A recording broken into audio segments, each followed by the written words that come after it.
Bonjour, je suis Iveta Slavkova, je suis Assistant Professor à American University of Paris. Je vais aujourd'hui vous proposer une communication sur le corps abhumaniste. Nous partirons d'un roman d'Audiberti, Marie Dubois, pour ensuite explorer la pensée abhumaniste à travers d'autres ouvrages d'Audiberti et aussi à travers ses dessins. Nous allons commencer avec ce roman, donc Marie Dubois, publié en 1952 chez Gallimard, donc un des romans les plus célèbres d'Audiberti, et donc un roman aussi considéré comme un roman justement abhumaniste. Le personnage, c'est Louclair. Louclair est un policier, mal à l'aise dans son corps, un peu balourd, qui ne se lave pas, qui n'aime pas son corps, qui porte des vêtements sales, qui ne change pas de linge. Et donc un jour, il tombe, donc lors d'une enquête, il découvre une femme qui s'est suicidée avec son amant, Marie Dubois, et dont il tombe amoureux. Ça change complètement sa vie. Il découvre en fait que depuis toujours sa vie a été liée à Marie Dubois. C'est intéressant comment tout au long, en fait, il découvre les différentes facettes de son identité. Donc il découvre aussi les différentes facettes de l'identité de Marie Dubois. Les deux personnages, en fait, changent constamment, se métamorphosent constamment dans d'autres choses. Et à la fin, donc ils fusionnent. Donc c'est le moment, en fait, de la métamorphose le plus grande, c'est quand ils fusionnent. Donc, que Audiberti décrit ainsi, du point de vue de Leclerc, elle était là, nue et bien davantage, dans cette terre soudain rustique, honnête des peuplés préhistoriques. Elle était à lui, elle était, qui la prolongeait dans toutes les dimensions. Elle était la terre, la nuit, le sol, les arbres, le ciel, les astres, lui, elle était lui. Ainsi, Leclerc et Marie Dubois fusionnent et leur fusion permet à Leclerc de se libérer de sa culpabilité, de sa frustration héritée donc des politiques du corps, de la civilisation occidentale et du christianisme. Il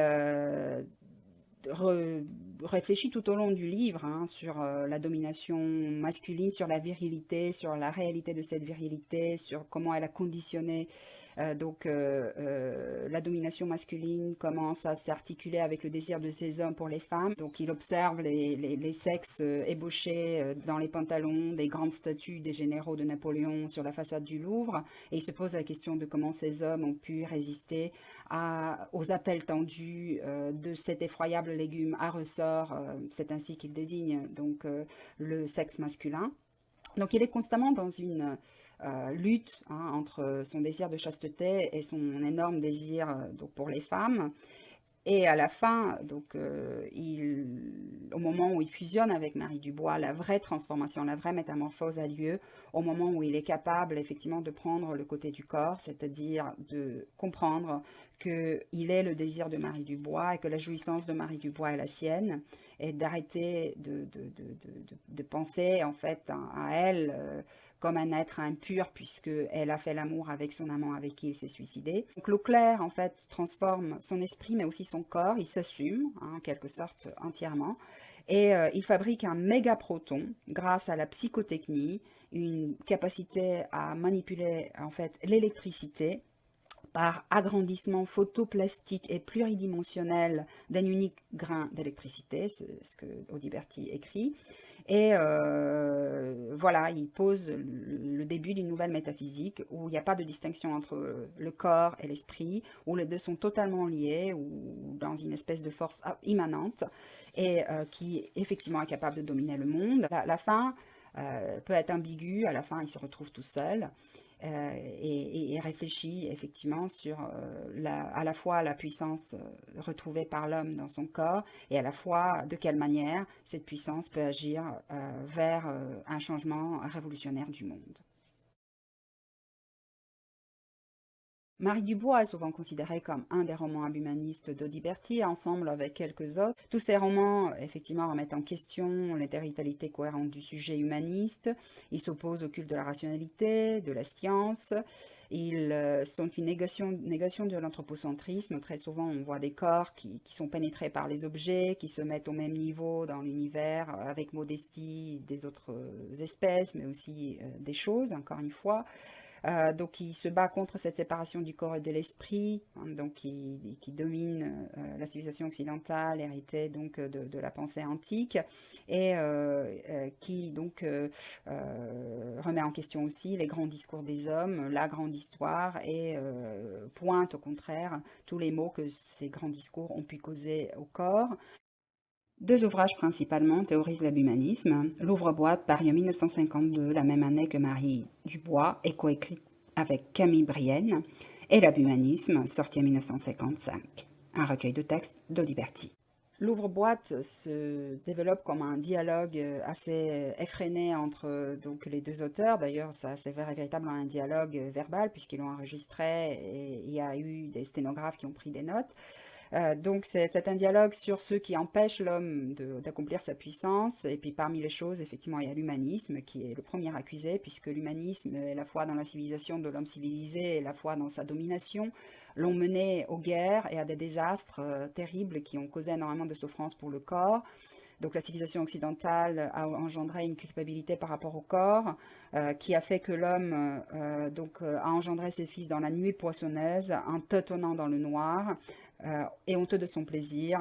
Il a par la suite été prêt à déléguer sa puissance maritale au pouvoir public pour qu'il chiffre et rationalise tout cela. L'ouvre-boîte a été coécrite et illustrée par Camille Brienne, qui se revendique aussi de l'abhumanisme. Camille Brienne est un poète et peintre et écrivain. La nécessité de commenter l'œuvre de Brienne, dit Audiberti, amorce donc l'ouvre-boîte. Et puis aussi, selon Audiberti, l'œuvre de Brienne est une illustration particulièrement pertinente de l'art abhumaniste, puisque cette toile semble être peinte par des langoustines, des anémones et des fourmis. Dans les œuvres que j'ai mis ici, donc une illustration pour l'ouvre-boîte et Péril, une peinture de 1951, on voit effectivement cette présence de formes proliférantes qui indiquent des devenirs organiques et inorganiques qui font penser à des organes, à des figures, à des insectes ou à des fossiles. L'ouvre-boîte laisse entendre clairement que la peinture et les arts visuels sont une voie privilégiée pour l'expression de l'abhumanisme et des idées abhumanistes. Il faut donner aussi un peu de contexte à l'abhumanisme. C'est pas par hasard, bien naturellement, qu'il naît après la Seconde Guerre mondiale.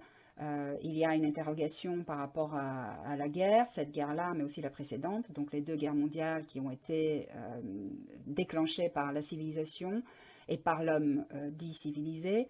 Il y a beaucoup de textes qui réfléchissent sur la guerre organisée de manière rationnelle, stratégique par l'homme, qui apparaît comme vraiment l'aboutissement du perfectionnisme humaniste, comme dit Audiberti, dans un essai qui s'appelle La guerre, publié dans l'Abhumanisme.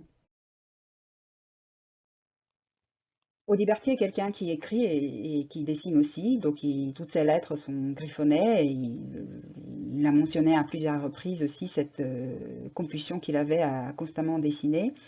Il était aussi peintre, donc le voici ici dans son atelier, probablement dans les années 60. Ses dessins aujourd'hui sont pour la grande majorité à l'IMEC à Caen. Je vous dis tout de suite, je suis désolée pour la qualité pas forcément très bonne de mes images. Je n'ai pas pu, à cause de la pandémie, aller travailler à Caen, à l'IMEC. Donc, je dispose d'images que m'a fournies la fille d'Audiberti, Marie-Louise Audiberti, que je remercie.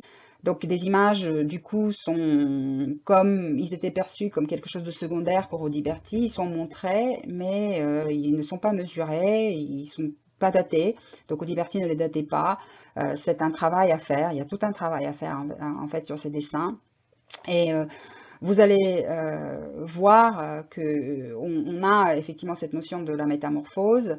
Alors, on a des personnages comme ici les deux qui effectivement peuvent faire penser à l'iconographie chrétienne, donc un ange et un démon.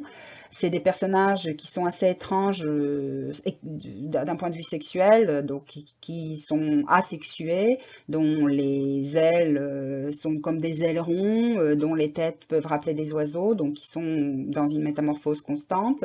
Ici, on a un autre dessin, effectivement, qui, pareil, nous montre un être, en fait, alors à tête de singe ou quelque chose de semblable, un être, donc, qui fusionne avec une chaise, donc dont les parties de la chaise peuvent apparaître aussi d'ailleurs comme des organes, comme des queues. Je voudrais finir par ces deux images plus coloriées.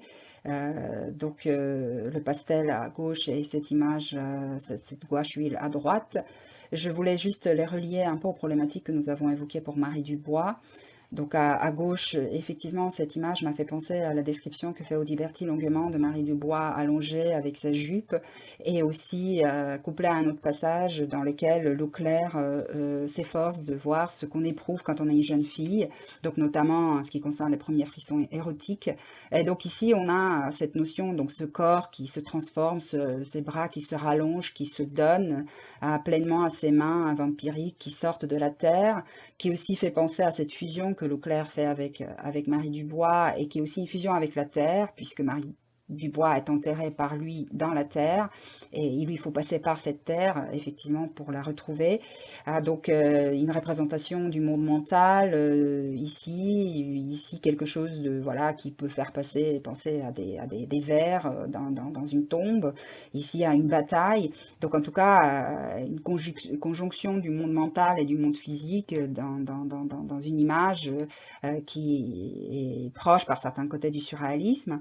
Et l'autre image aussi, hein, cette espèce de biomorphisme aux avatars multiples a ses connivences avec le surréalisme. Ça m'a fait penser à Marie Dubois, puisque vous vous rappelez qu'à un moment donné, Leclerc traite le sexe masculin d'effroyable légume à ressort, et je trouve que cette forme phallique ici ressemble à une aubergine, tout comme elle ressemble à un animal à la tête verte, et celle-là, donc aussi, peut être phallique avec les deux testicules, mais peut aussi en fait être un corps féminin et aussi un visage, et donc ils se nourrissent par cet homme très rigide dont on voit les veines et le sang. Ils se nourrissent par une espèce de graine ou une petite perle, donc quelque chose d'assez mystique, un corps qui aussi fait référence à cette fascination que Audiberti a avec le mystique, avec le sacré, et cette recherche qu'il fait par le corps pour renouveler le sacré.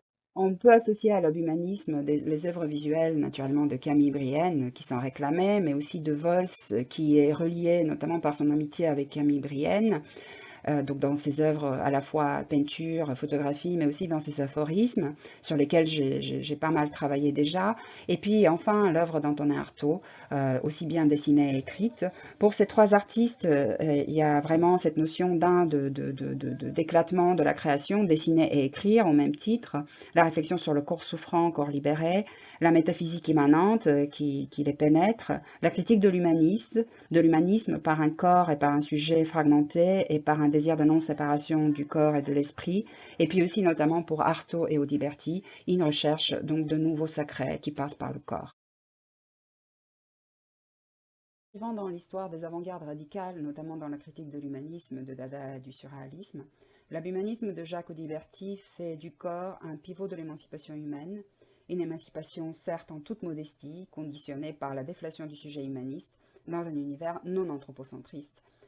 Entre immanence mystique du corps et cruauté de la chair, il interroge les politiques du corps privilégiées par l'Occident humaniste, qui sous prétexte d'émancipation ont été désastreuses, notamment pour le corps.